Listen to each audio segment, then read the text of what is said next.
All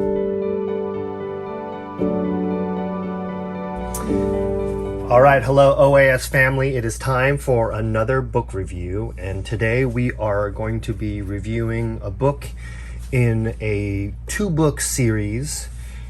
We covered the first book in this series last week, so this is the second book in the series. And the series is called Series of Chinese Painting Techniques, and this book in particular is called Painting Birds, and it's by Jia Pao-min. And so before we get into the details of the book, we're going to talk a little bit about the rough statistics. The book is 12 inches high by 8 5/8 inches wide. And it is a hardcover bound book and has approximately 207 pages and has text in both Chinese and English. So without further ado, we'll go ahead and get into the book. So we have a nice cover shot here of these black swans, and getting into the table of contents. So you can see that we have different birds, different types of birds separated into groups. We have the songbirds, two groups of songbirds, then waterfowls, and Gallatores, and scansores, and fierce birds. So these are all the different categories that the author has chosen to group the birds in. So here's a nice kind of philosophical introduction talking about the practice of endowing all creatures with feelings or emotions, and mentions some things in particular about sparrows and swallows, very specific ideas mapping to specific birds with this practice of infusing into them the artist's emotions. So we're going to go ahead and get into, we have this really nice finished composition here of a pair of, I believe, nesting pheasants. All right, so here is a section on basically like bird anatomy. So providing a framework for the rendering of birds.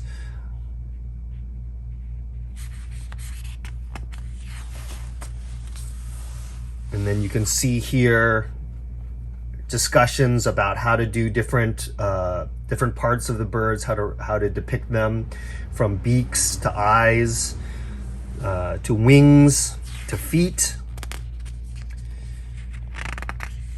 And quite detailed discussions about and sketch examples about how all of that is to be done.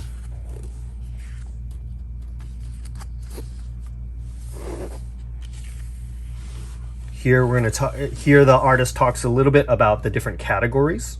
So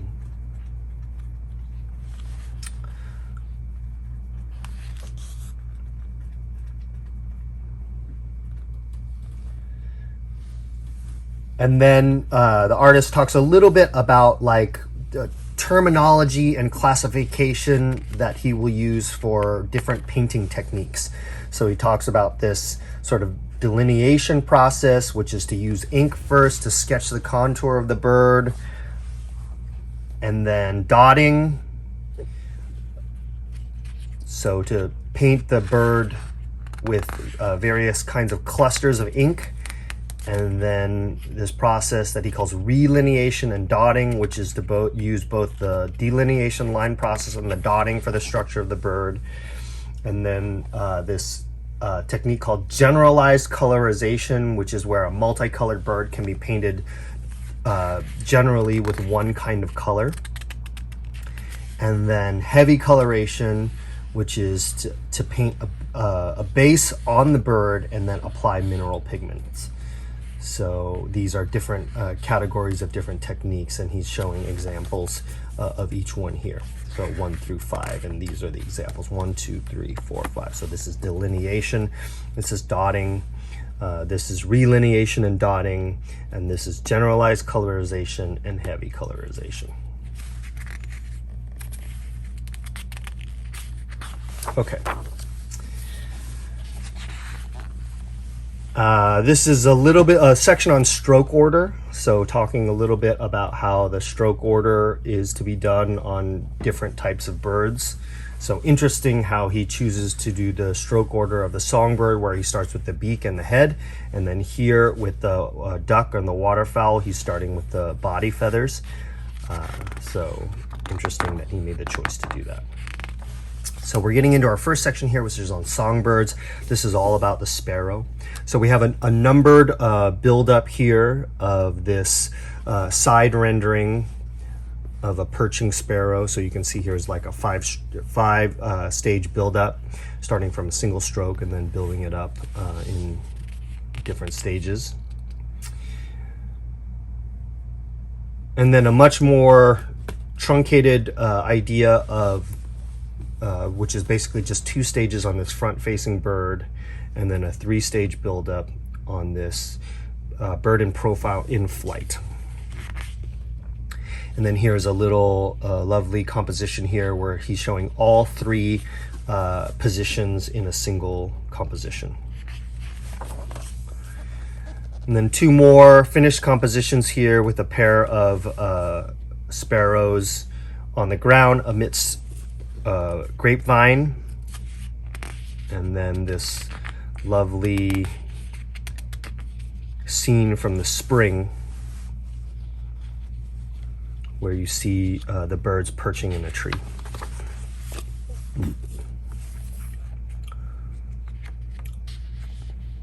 So this is another songbird called the varied tit.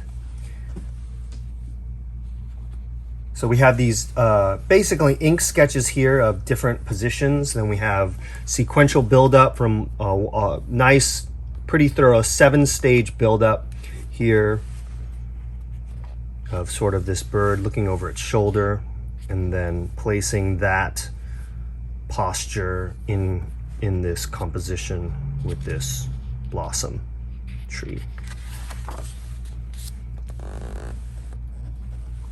And then 3 more ideas of this bird in composition.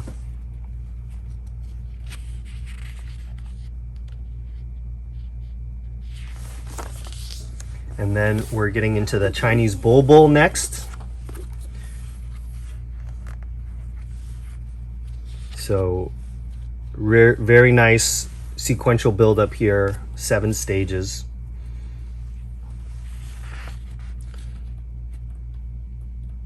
And then a more truncated version of this male bird, which is the one that they're choosing to render with the brighter colors. And then you see both birds in composition here with this perching on this tree.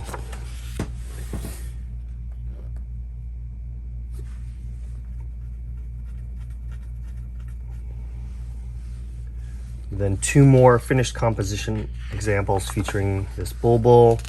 Now we get into a very iconic bird that is used quite often, full of character, this bird, and it's the Kingfisher. So you can see here sequential buildup, again starting with the eyes and the beak, and then building up to this finished rendering here. This is the technique where they're showing like a base coloration, and then they're actually adding mineral colors on top of it. And then they have another example here of a slightly more truncated 2-stage buildup for this bird, and then you can see them both in composition here on this lotus, perching on this lotus leaf. So more Kingfisher compositions, and then we're getting into this Chinese wide-eye. Very nice build up here where you can see really clearly how they build this bird up, and again featuring this 2-stage coloration where they do the base colors and then add this mineral green on top, kind of like a landscape technique. Very interesting.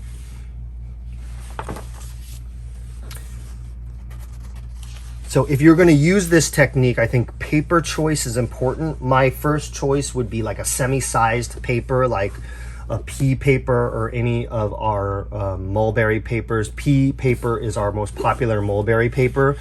That will allow you to work wet on wet if you have to. Or you could attempt to do this on a raw paper, and you just want to make sure that you allow the bird after this initial base coloring to fully dry before you add this layer on top. Of course, waiting for the base layer to fully dry is recommended regardless of the paper, but when you're using a semi-sized paper, semi-sized mulberry paper like pea paper, you have the option to work wet on wet if you like. So a couple more finished compositions featuring this this wide-eye bird, and then we get into the swallow. So really nice 8-stage buildup of this swallow in flight, and then you have it paired with a pair of birds here, one where you can see the front very clearly and the other one where there's more emphasis on the backside. And then we have 3 more finished compositions, very much in the theme of flower bird, with the birds shown juxtaposed against different flowers. And we have this wagtail. So sequential buildup of the bird here, walking, and then we have sketches of various poses here. And then 3 finished compositions. And then the Java sparrow. So nice 6-stage sequential buildup here. Various sketches showing different poses for the bird. And then they show this particular pose in the context of a finished composition here. And then a couple more. This one shown with the rose, and then this one shown with various gourds. All right, so this is the paradise flycatcher. This is our first bird that has a long tail. So you can see here this very dramatic coloration. Again, where they're using this technique of establishing a base coloration and then painting brighter colors on top.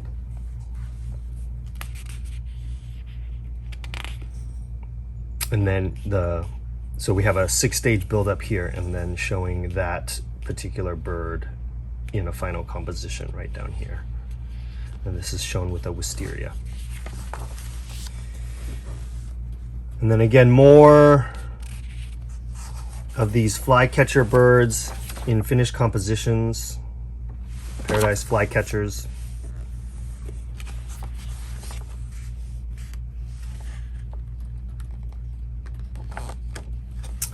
And then we have our next bird, which is the white kind. So here is our first bird where we're going to see a lot of white on the body. So you can see the technique that the artist is choosing to render that white-bodied bird, or the white feathers. Very nice 7-stage buildup here. We can see a finished composition here, some sketches for poses, and then this 7-stage buildup, that pose in this final composition. And then a pair of birds amidst plum twigs. This is an idea of sort of a winter-themed rendering, and then this painting has the feeling of spring. Island thrush is next. So this is a white-headed bird. So you can see this beautiful coloration that's depicted here on the beak with that shade of blue, that little touch of blue in with the red. And then you can see this, this is a 6-stage buildup, and then that buildup in composition here, some sketches here. So really nice. These 200 pages are used well. You get a lot of breakdown, stroke breakdown, step-by-step instructions. So that's nice.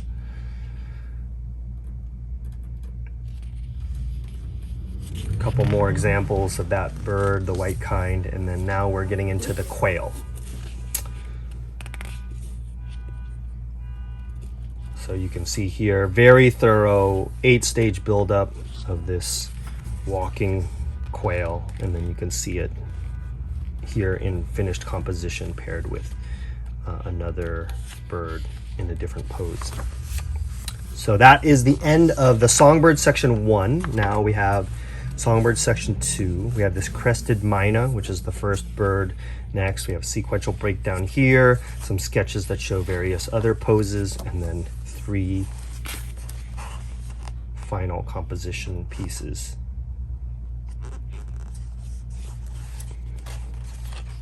Love this delightful sort of punk rock feather that this bird has on its head.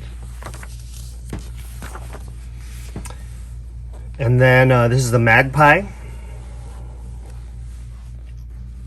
So here's a 5-stroke sequence here, and then that particular pose in final composition, and then some sketches here on the left-hand side, following a very consistent format. And then we have another sort of 6-stage sequential breakdown here.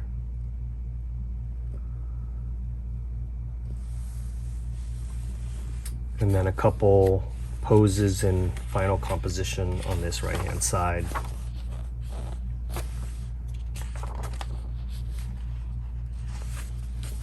And then a couple more final composition. This is the spotted-necked dove.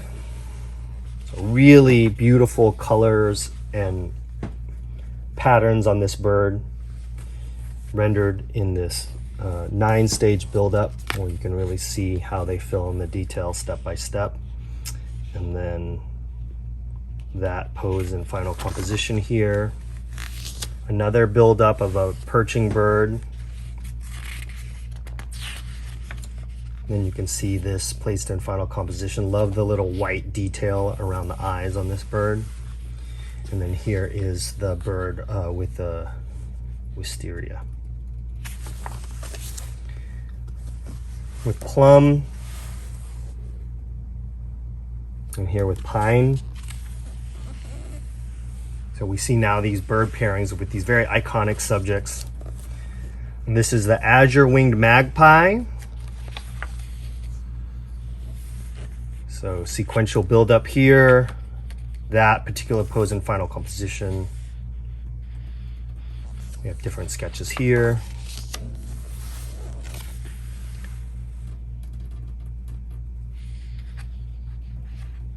A couple pairs of birds in final composition. This is the Hawfinch.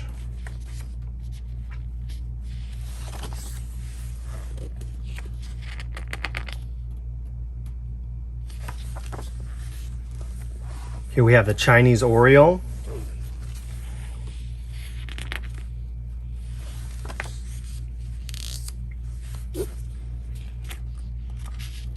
And here we have solo bird and a pair of birds, both in final composition. And this is the red-billed blue magpie.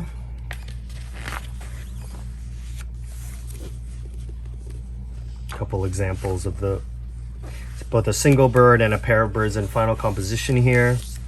Now we're here onto chicken. So some more time spent showing different sketches. So 3 sort of sketch examples, because we have this idea of the rooster and the hen. So showing different poses of each, both for the rooster and the hen. And here's a build-up. This is a 10-stage build-up here, where you can very clearly see them build the face of the bird, and then how they fill out the rest of the bird here. This is the pose and final composition.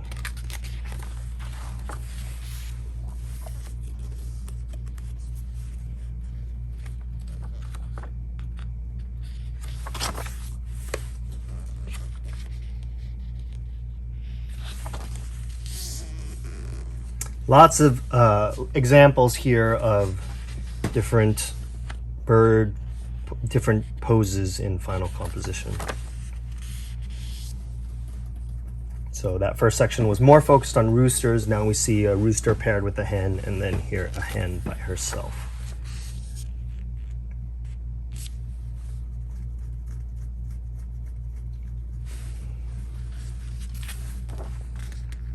All right, now we have the golden pheasant. Very brightly colored and patterned bird.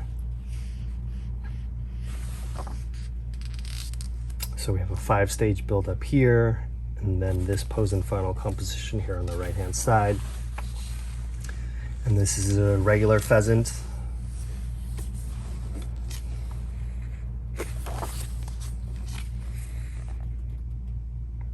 And then a white pheasant. Very strikingly colored bird here that has this black and white paired together. The peacock, very iconic.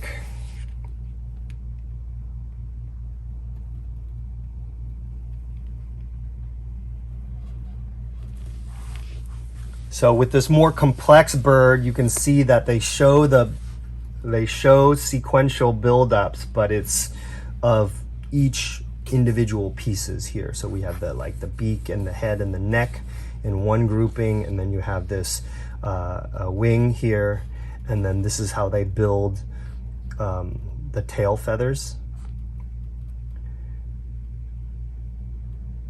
And then this is the these feathers here that are going from the bottom reaching back. So interesting way that they chose to do that, since it's such a more complex bird.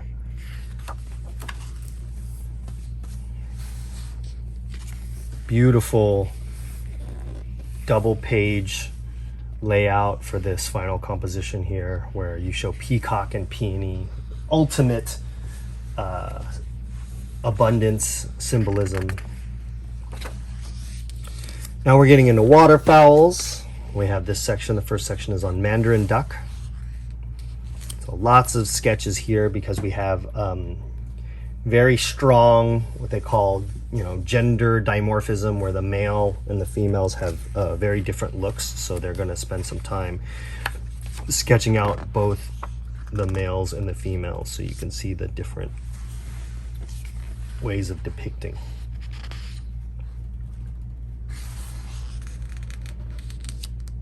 So we can see here sequential build up for different male birds, different poses, and then this is the female. And we have a pair of Mandarin ducks here by the river. Then a lone male here, and then more pairs.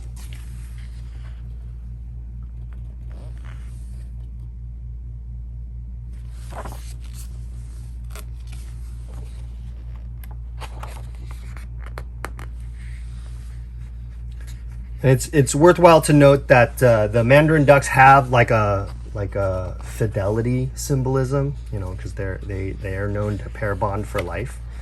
So you can see that here thematically shown, where it's mostly showing pairs of birds. All right, so now we get into this wild duck.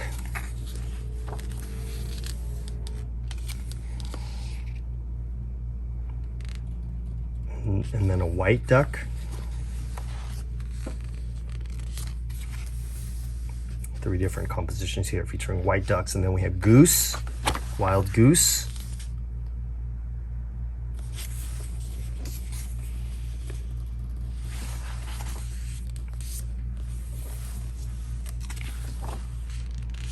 Then we have swans, both black and white shown here. Some final compositions showing white swans, and then a sequential build-up of black swan, and then shown in final composition. So this next section is Gallatores, or these sort of long-legged You know, things like cranes and egrets. So this is the Japanese crane, very iconic brush painting subject that has longevity symbolism. Here's a 6-stage build-up here. And then you're seeing it in this very simple finished composition here. A couple pairs of cranes in final composition. Now we're getting into egret.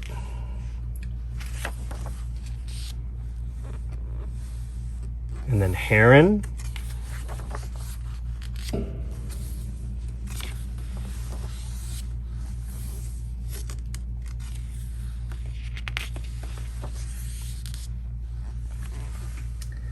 Now we have Scansaurus next. So here's a cockatoo.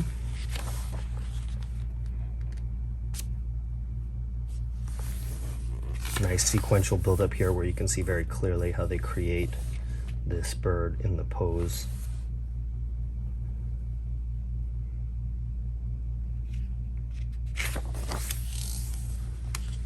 And this is a red and yellow macaw.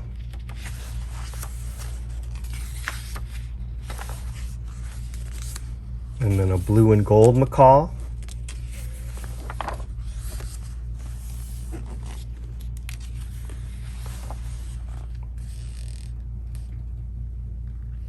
And this is a bird here called the military macaw.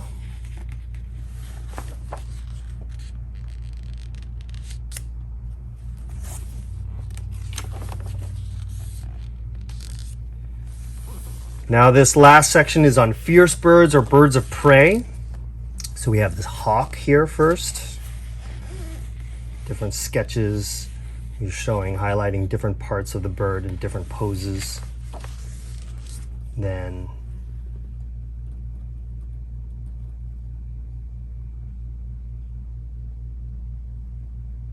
in this multi-section build up here where we have like 6 stages to show how they build the face, and then 3 more about how they create the sort of shoulders and back, and then finishing up with the tail and the belly and the legs here, and then that pose in final composition here. Another final composition example. 2 more.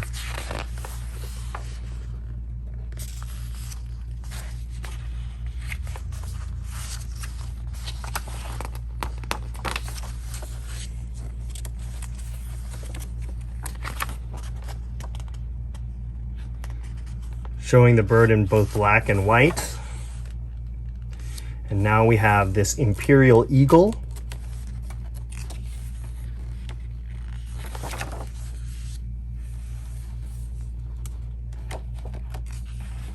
And then a black eagle.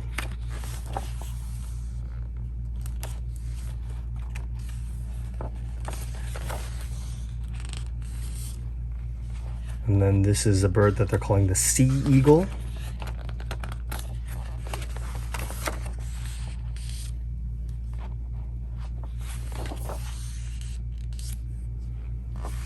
Beautiful painting here showing this bird stretched out in flight, scanning down below, looking for prey. So that's it. So that is painting birds. Once again, it's worthwhile to note that because this is a hardcover book, our publisher is deciding to discontinue printing of all their hardcover books, including this one. So this book is officially out of print. We do have some copies remaining. So if you like the book, this is a very good time to buy the book while it's still while we still have these new books available, because once this printing run is sold out, then the only way that you will be able to purchase the book is to buy it used from someone who has purchased it previously. So that is it. This is Painting Birds by Jia Pao-min, and it is in his 2-book series called The Series of Chinese Painting Techniques. And if you're interested in the other book, that one is called Painting Flowers. We did a review on that book last week. So it's a great pair of hardcover books that show a really nice balance of finished compositions and instructional sequences and stroke buildups for two of the most iconic subjects in Chinese painting, both flowers and birds. All right, so thanks very much for watching. We hope you enjoyed this video book review. Make sure you like and subscribe for more content like this, and as always, we wish you happy painting.